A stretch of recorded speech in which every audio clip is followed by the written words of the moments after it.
రండి దేవుని వాక్యం చూద్దాం. లేవియా కాండం 26వ అధ్యాయం 11వ వచనం. నా మందిరమును మీ మధ్య ఉంచెదను, మీ యందు నా మనస్సు అసహ్యపడదు. లేవియా కాండంలో ఈ సంవత్సరం మన సంఘానికి లేక మన పరిచర్యకు ప్రభు ఇచ్చినటువంటి ఒక వాగ్దాన సంబంధమైన విషయం ఏంటంటే, నా మందిరం మీ మధ్య ఉంచుతాను, నేను ఎన్నడూ మిమ్మల్ని గురించి అసహ్యపడను, మీకు దేవుడై ఉంటాను, మీరు నాకు ప్రజలై ఉంటారు అంటూ నా మనస్సు మీ మధ్య ఉంచుతాను. నా మనస్సు, దేవుని మనస్సు లేక దేవుడు మన మధ్య ఉన్నాడు కాబట్టి దాచడానికి కాదనడానికి వీలైనంతగా ఉండాలి. ప్రభు అడుగుతున్న మాట ఏంటంటే, ప్రభు అడుగుతున్న మాట, నేను ఎన్నడూ మిమ్మల్ని అసహించుకోను, మీ మధ్య ఉన్నా, గుర్తుపెట్టుకుంటే.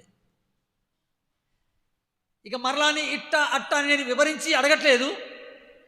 నేను మీ మధ్య ఉన్నాను, అన్నీ చూస్తున్నాను, జాగ్రత్త అన్నట్టుగా ఉంది.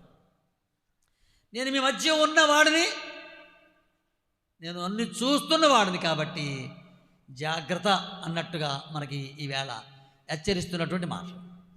ఎలా ఉన్నాము అనేది మన మనసులోకి రావాలి, ఎలా ఉందామనేది తీర్మానం చేసుకోవాలి. ఇప్పటిదాకా ఎలా ఉన్నామనేది మనకు తెలుసు. ఇప్పటి నుంచి ఎలా ఉందామో మనం జవాబు ప్రభువుకు చెప్పాలి, ఆ తీర్మానం చేసుకోవాలి.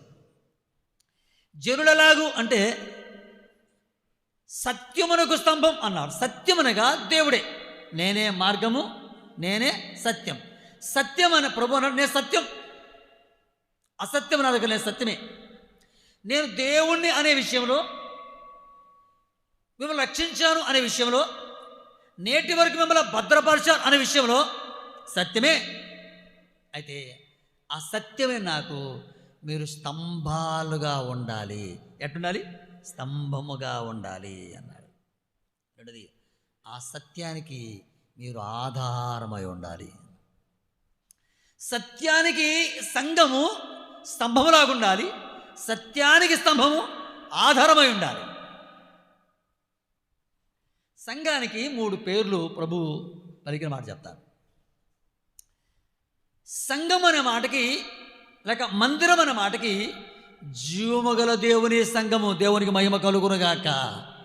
సంఘం మందిరం అంటే జీవముగల దేవుని సంఘం అన్నాడు. ఈ మన చదువు మాట్లాడు. సంఘము అనగా, మందిరం అనగా జీవముగల దేవుని సంఘం. తర్వాత మరొక మాట ఏంటంటే, మందిరం అనగా పరలోకమ గవిని. మందిరం అనగా పరలోకమ గవిని.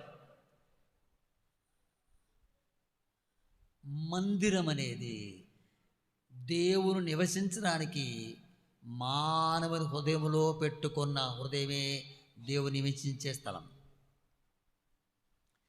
అలాగైతే ఈ 3 మాటలు దేవుడే స్వయాన తన భక్తులైన వ్యక్తులతోటి పలిగించిన మాట ఏంటంటే, ఆదికాండం 28వ అధ్యాయంలో మందిరం అనగా పరలోకమ గవిని అన్నాడు. మందిరం అంటే పరలోకమ గవిని. ఒక వ్యక్తి పరలోకానికి వెళ్ళాలంటే, పరలోక రాజ్య సంబంధం రావాలంటే అతను మందిరములు అనగా సంఘములో చేర్చబడాలి, సంఘ సావాసములో ఉండాలి. సంఘ సావాసము లేకుండా, మందిరముతో సంఘముతో సంబంధం లేకుండా అతడు పరలోక సంబంధి కానే కాదు.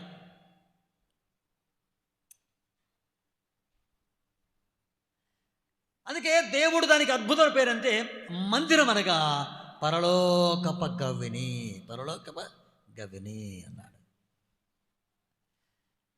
మరొక మాట కూడా చెప్తాను. అపోస్తలుల 20వ అధ్యాయం ఏంటంటే, స్వరక్తమిచ్చి సంపాదించిన సంఘము అన్నాడు. దేవుడే తన రక్తము కార్చి భూమి మీద ప్రజలు రక్షించబడిన వారు చేర్చడానికి లేక ఆరాధించడానికి ఆయన ఏర్పాటు చేసుకున్న ఆయన ప్రతినిధే దేవుని సంఘం. ఎందుకు చెప్తానంటే, దేవుని సంఘం, దేవుని సంఘం, దేవుని సంఘం.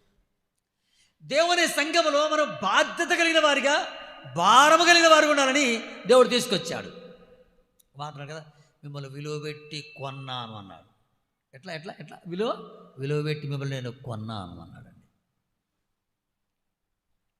విలువ పెట్టి లోకంలో నుంచి, శాపం నుంచి విలువ పెట్టి కొన్నాడు. కొని తన సంఘం అనగా జీవమగల దేవుని సంఘంలో, పరలోక గవినబడుతున్న సంఘంలో ఆయన చేర్చాడు.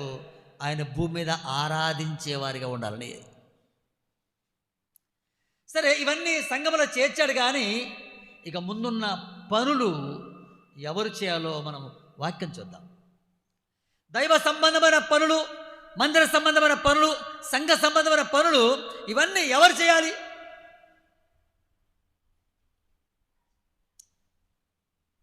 మందిర అభివృద్ధి కొరకై లేక సంఘ క్షేమాభివృద్ధి కొరకై ఎవరు చేయాలంటే, ఎవరు చేయాలో, ఎవరు చేశారో దేవుని వాక్యంలో మనం స్పష్టంగా చదువుతాం.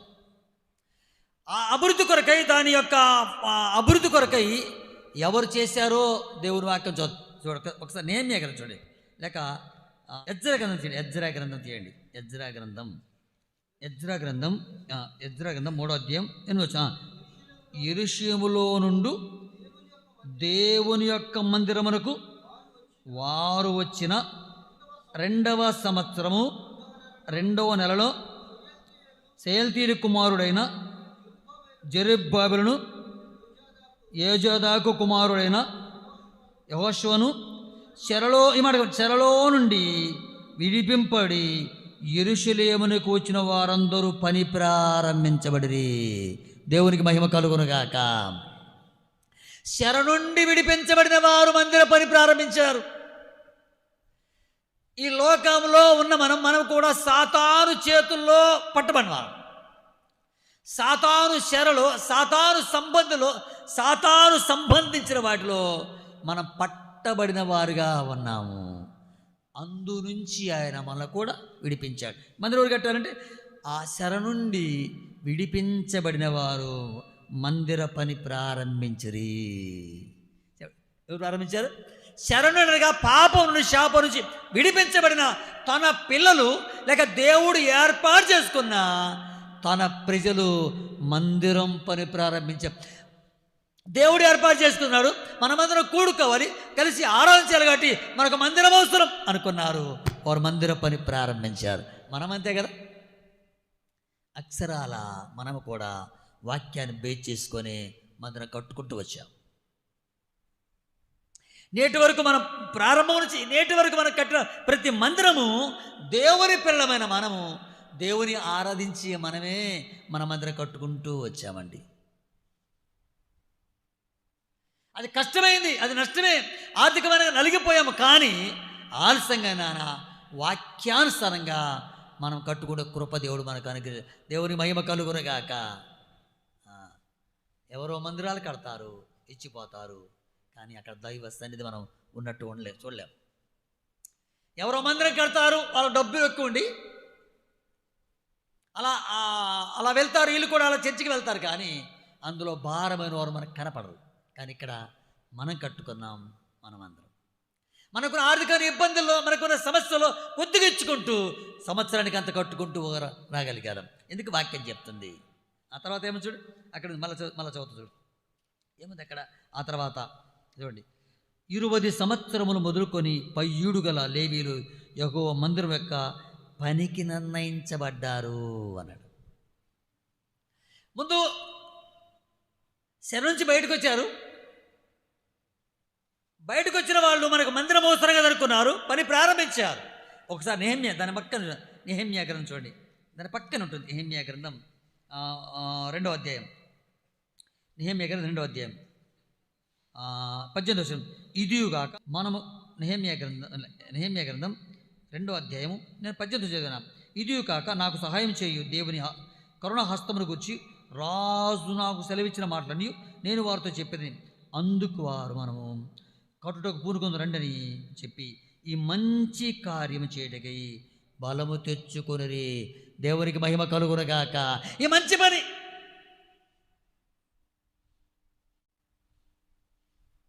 ఈ మంచి పని, దేవుని మందిర పని, మంచి పనికి వాళ్ళు కట్టడానికి ధైర్యం తెచ్చుకున్నారు, బలము తెచ్చుకున్నారు. నెహెమ్యా దేవుని రాజు దగ్గర తీసుకొని సెలవు, రాజు దగ్గర ఏం చెప్పారు, దేవుడు అతన్ని ప్రేరేపించి అవన్నీ చెప్తుండగా వారందరూ అవును కదా, మన దేవుని మందిరం మనము కట్టుకుందామని రాళ్ళు దొలపుకొచ్చారు, రాళ్ళు పగలగొట్టారు, కట్టెలు నరకొచ్చారు, వేశారు, మందిరం కట్టారండి.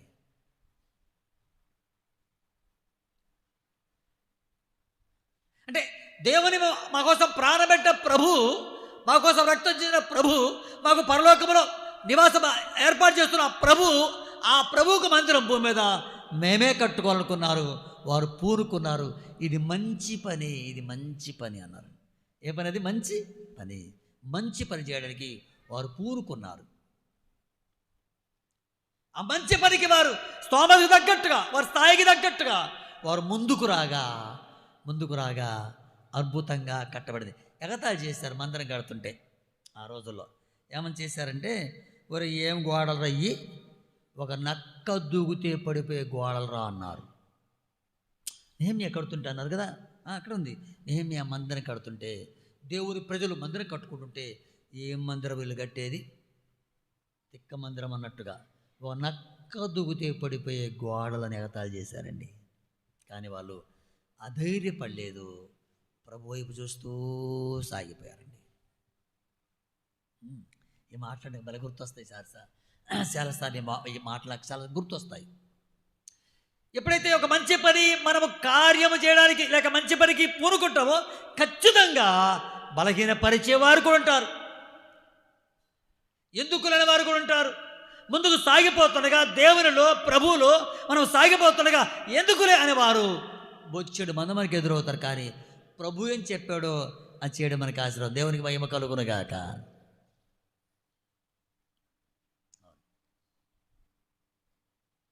నెహెమ్యా ఒక ఉద్యోగి, రాజు బల్ల దగ్గర నిలబడే ఓ మంచి, ఆ రోజుల్లో ఉన్నతమైన ఉద్యోగం చేసేవాడు.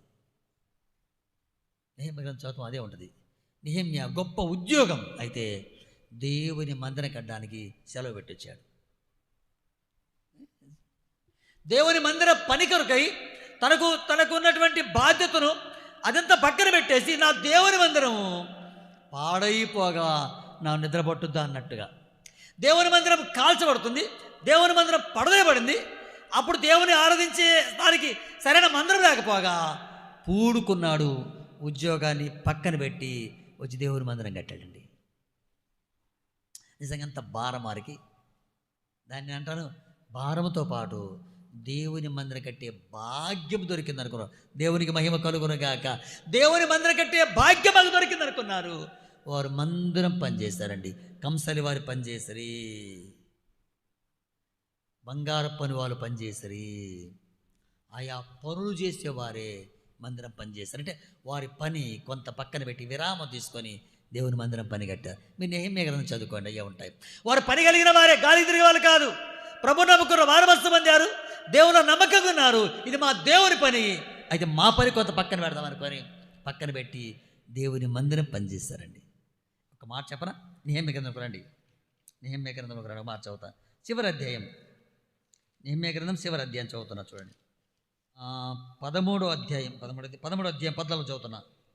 13వ అధ్యాయం 14 అందరు చేయండి. నా దేవా, ఈ విషయములను జ్ఞాపకం చేసుకొని నా దేవుని మందిరమునకు దాని ఆచారములకు జరుగుబాటుకు నేను చేసిన ఉపకారములను మరువకుమయ్యా. మందిరం జరగడానికి, ఆర్థిక స్థితిగతులు జరగడానికి, అవసరం జరగడానికి నేను ఆదుకుంటూ వచ్చాను కదా, నన్ను జ్ఞాపకం చేసుకో ప్రభువా. దేవునికి మహిమ కలుగునుగాక. నీ మందిరం జరుగుబాటుకి, మందిరంలో అవసరతలకు నేను సహకరిస్తూ వచ్చాను కదా. మందిరం కట్టాను, ఆ తర్వాత జరుగుబాటుకు నా వంతుగా నేను చేశాను, నన్ను జ్ఞాపకం చేసుకో ప్రభువా. అంటే దేవుని మందిరానికి పెట్టి ఇప్పుడు నాకేమని చేయవా ప్రభు అంటాడండి. అర్థమవుతుందా? దేవుని మందిరానికి సహకారిగా ఉండి సహకరిస్తూ ఇచ్చిన తర్వాత ఇప్పుడు అంటాడుగా, దేవుని మందిరానికి ఇచ్చాను, సహకారిగా ఉన్నాను, జరుగుబాటు కొరకై నేను చేశాను కదా, ఇప్పుడు నా కుటుంబానికి జ్ఞాపకం చేసుకో ప్రభువా అని. ఉద్యోగాన్ని పక్కన పెట్టి దేవుని కోసం వచ్చి అన్ని సహకరించి ఇప్పుడు అంటాడు, నేను ఉద్యోగం మీద పెట్టి అన్ని చేశాను ప్రభువా, కృపతో నా కుటుంబాన్ని జ్ఞాపకం చేసుకోవా అంటే. ఇవ్వకుండా ఏనే వాడుకోవచ్చు, కానీ ఇచ్చి దేవుడు అడుగుతున్నాడు. ఇవ్వకుండా మందిరానికి అవన్నీ చేసుకుని నేనే ఉంచుకొని వాడుకోవచ్చు, కానీ మందిరానికి ఇచ్చి ఇప్పుడు అంటాడు, అయ్యా కృపతో నన్ను జ్ఞాపకం చేసుకో ప్రభువా. ఆ మాట చాలాసార్లు అన్నాడండి. ఆ తర్వాత ఎక్కడ 14వ అధ్యాయము 22 వచ్చిన అక్కడ నెహెమ్యా గ్రంథం 14:22 చదువుతున్నాం. అప్పుడు తాము పవిత్రపరచుకోవాలని విశ్రాంతి దినము ఆచరించుటకు వచ్చి గుమ్మములో కాచుకోలేదని లేవీయులకు నేను ఆజ్ఞాపిస్తుని. దేవా, ఇందును గూర్చి నన్ను జ్ఞాపకం చేసుకో, నీ కృపాస్యమును చొప్పున నన్ను రక్షించుము ప్రభువా. 31వ వచనం. మరియు కావలసినప్పుడల్లా కట్టెలు అర్పణ ప్రథమ ఫలములను తీసుకొని వచ్చినట్టుగా నేను నియమించిదని. దేవా, మేలుకై నన్ను జ్ఞాపకం ఉంచుకున్నాము. కట్టెలు చీల్చేవారిని, పనిచేసేవారిని ఏర్పాటు చేశాను కదా, నన్ను జ్ఞాపకం చేసుకో. అంటే దేవుని పని ఆయన వరకు చేసిన తర్వాత నేను చేశాను కదయ్యా, దేవునికి మహిమ కలుగునుగాక, నేను చేశాను కదయ్యా, నన్ను జ్ఞాపకం ఉంచుకో ప్రభువా. 3 సార్లు అదే అధ్యాయంలో మాట్లాడండి. దేవా, నేను కట్టెలు చేసే వాళ్ళని పెట్టాను, మందిరం పనిచేసే వాళ్ళని పెట్టాను, జరుగుబాటుకు నేను సహకరించాను, నన్ను జ్ఞాపకం చేసుకో ప్రభువా. అంటే దేవుని పనికి, దేవుని మందిరానికి పెట్టుబడి పెట్టి నన్ను జ్ఞాపకం చేసుకో ప్రభువా.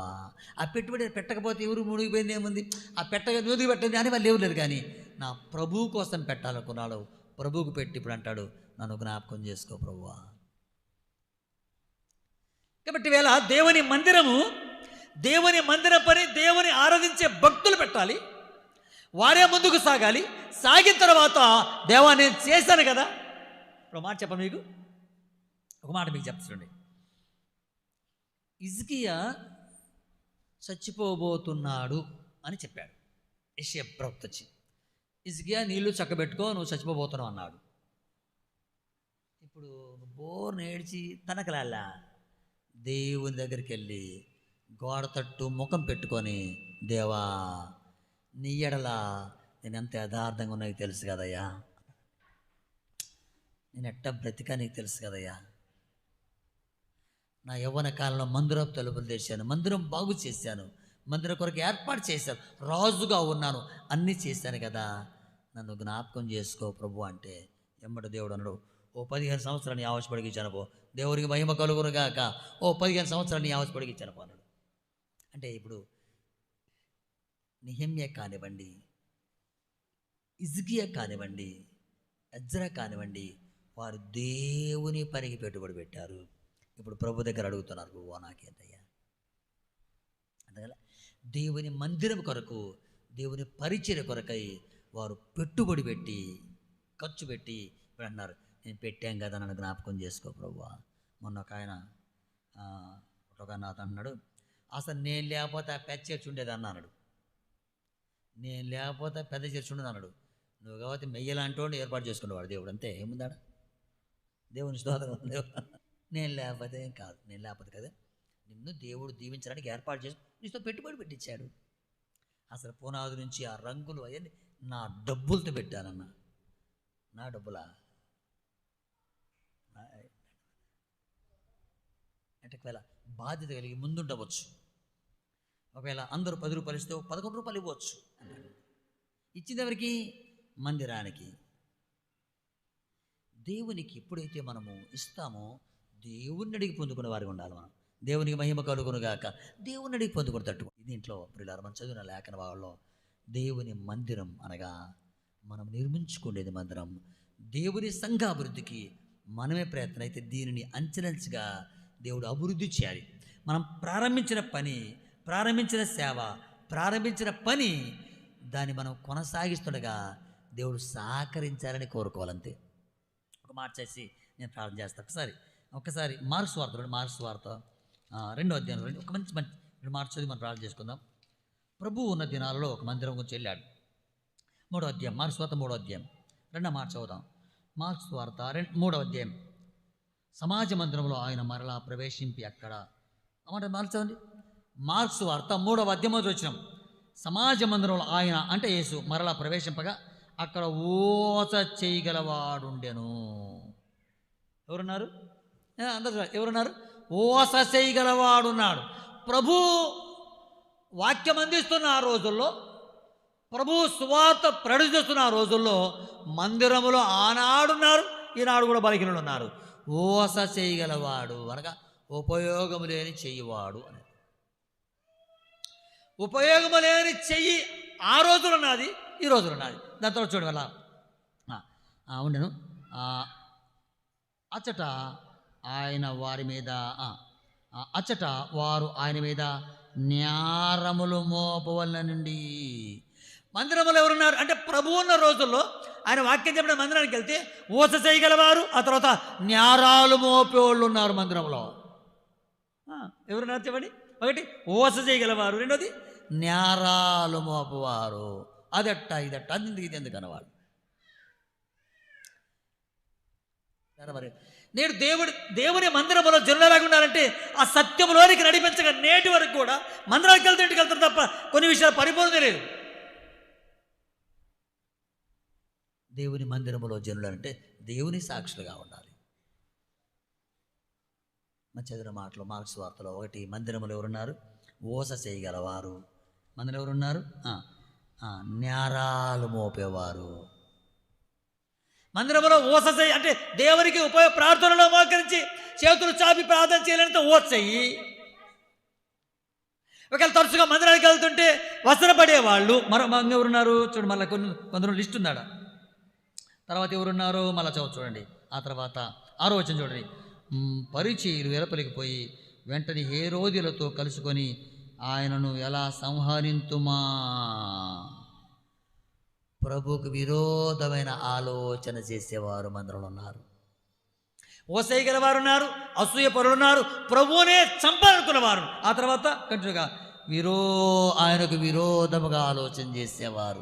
సంఘానికి, దేవుని మందిరానికి, దేవుని పరిచర్యకు విరోధముగా ఆలోచన చేసేవారు ఉన్నారు మందిరంలో. అయితే ప్రభు అన్నాడు, మనం అలా ఉండకూడదు. సత్యమునకు స్తంభముగా, సత్యమునకు ఆధారముగా ఉండాలి. సత్యమునకు స్తంభముగా, సత్యమునకు ఆధారముగా ఉండాలి. అనగా మన ద్వారా అంతో ఇంతో దేవుని పరిచర్య జరగాలి. అందుకు దేవుడు మనం ఏర్పాటు చేసుకున్నాడు. మన ద్వారా దేవుని పని జరగాలి, మన ద్వారా దేవుని పరిచయం జరగాలి, మన ద్వారా నూతనాత్మల సంఘంలో చేర్చబడాలి. అందుకు ఏర్పాటు చేసుకున్నాడు. మనం ఎప్పుడు దేవుని పనికి అడ్డంగా ఉండకూడదు. అందుకే అన్నాడు, జీవము గల దేవుని మందిరములో జనులు ఎలాగుండాలంట అంటూ నువ్వెలాగున్నావు అన్నాడంటే.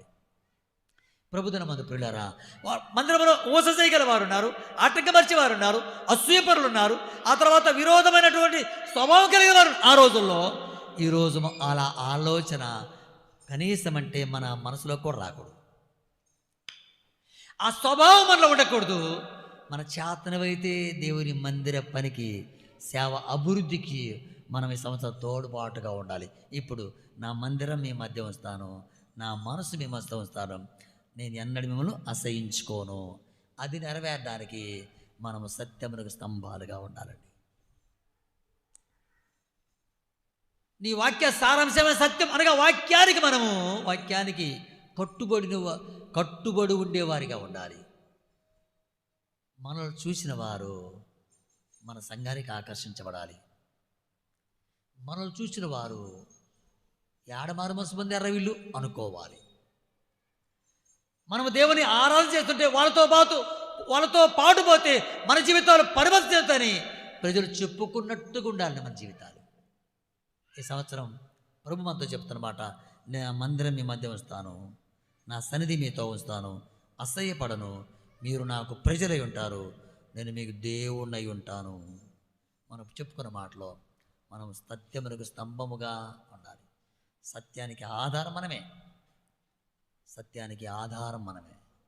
అలాగ మన జీవితాలు దేవుని కృపకు లేక దేవుని పనికి, దేవుని సంఘానికి మనం సహకారులుగా ఉండాలి. సహకరించి మనం ప్రభువా నిజమేలాగా నీ మందిరం కట్టాను, సహకరించాను, కట్టలు చేశాను, ఇన్ని పనులు చేశాను కదా, నన్ను జ్ఞాపకం చేసుకో ప్రభువా. అట్లా ఉండాలి మనం.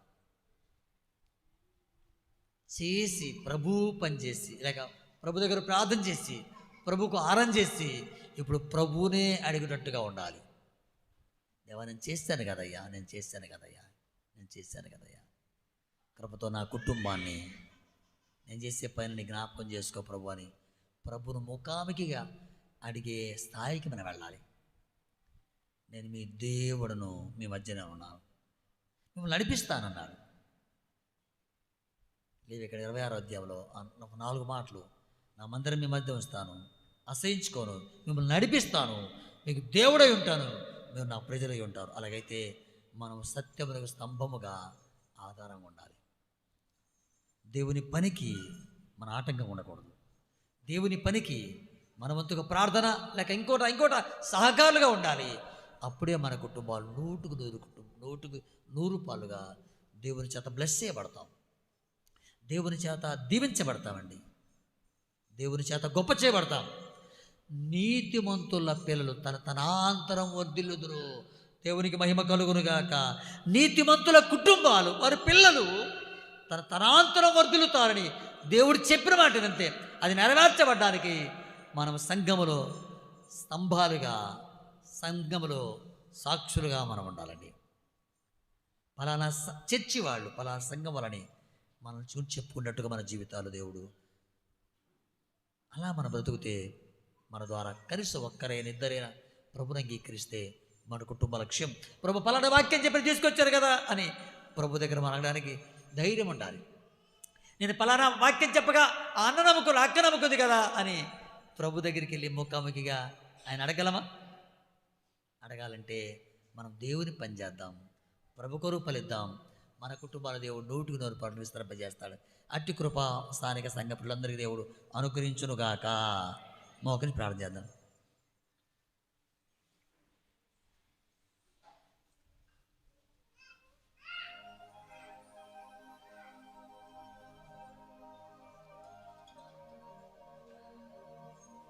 ప్రార్థన చేసుకుందాం.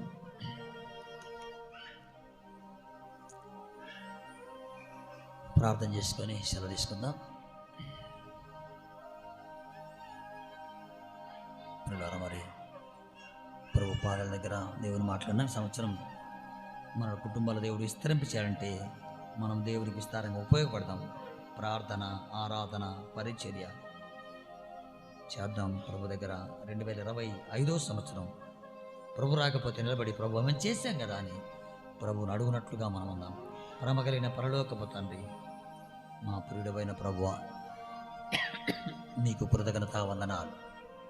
ఈ రాత్రి మరి కొచ్చెలకోట్ల పరిచర్య, రేపటిదిన ప్రయాణం, వారంలో పరిచర్య మీ సన్నిధించండి. స్థానిక బిడ్డలందరినీ మీరు దీవించండి. ప్రభువా, మొరొట్టి చేతులతో ఉన్నాం. 1000 రూపాయలు మరి ఆపరేషన్ అవసరమే. మీ వైపు చూస్తున్నాం. ఆదుకోండి, ఆదరించండి. ఇంకా ప్రభువా, విస్తారమైన పరిచర్య మేము చేసి ఫలించినట్టుగా చేయండి. ఈసారి ఆదివారం ప్రభువా, మేమందరం కలిసి మీ నామాన్ని కనపరచడానికి మాతో మీరు ఉండమని, మమ్మల్ని బలపరచమని, మా క్షేమం కలిగించమని. ప్రియులు ప్రభువా, తిరగా వారి వారి కుటుంబాలకు వెళ్తుండగా మరలా మేము కలుచుకుంటూ తప్పిస్తున్నది వారిపై మా పోయించమని, ప్రభువా నీ మీద తోడుపాటు తెచ్చమని, బలహీన దాసుని నమ్మకంగా పనిచేయడానికి మనం సిద్ధపరచమని, మీ కొరకు సంఘాన్ని పరలోకాన్ని కొరకై సిద్ధపరిచి పరలోకపు జ్ఞానము తెచ్చమని. ఎందరో మందిరానికి వెళ్తూ వాక్యం ఎరిగిన వారు ఎందరో ఉన్నారు. వారు వాక్యంపై ఆధారపడినట్టుగా చేయండి. మరొక పర్యాయం ప్రభువా, వచ్చిన వారిని చేతులకు అప్పగించుకుంటూ ఎవరి సమస్యలు, ఎవరి ఇబ్బందులతో ఉన్నారో మీ నామంలో తీర్చి వారికి న్యాయమైన ఫలము తెచ్చింది.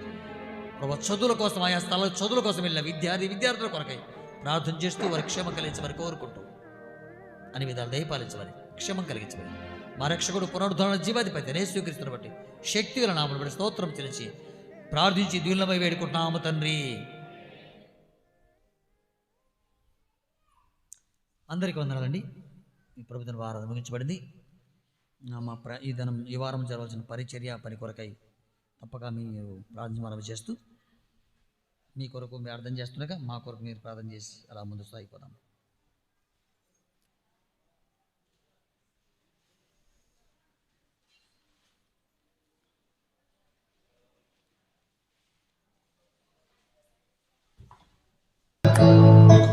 నీ మాట చాలయ్య